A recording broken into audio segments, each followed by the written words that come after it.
Correct గా వచ్చారు. రారా తమ్ముడు, కులాసానా? కులాసే. ఎక్కడి నుంచి రావడం? మనూరు నుంచే. బస్సు కొంచెం లేట్ అయింది అందుకని.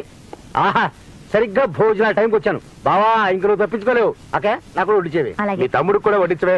బావా ఎన్నాళ్ళకి ఎంత మంచి మాట అన్నావు బావా. కూర్చోవయ్యా, కూర్చో. ఇవాళ మా ఇంట్లో కోడి కూర.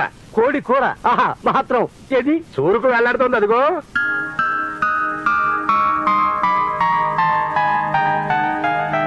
దాని ఒక్క రెప్పార్పకుండా చూస్తూ పొట్టన్నం మింగేయడమే కూర తిన్నంత తృప్తిగా ఉంటుంది.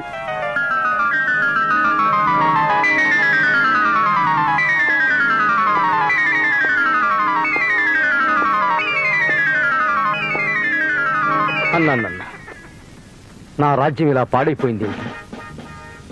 సామంత రాజులు నాకు కప్పాలు కట్టకుండా కాకా హోటల్లో కప్పులు కడుగుతున్నారేమిటి?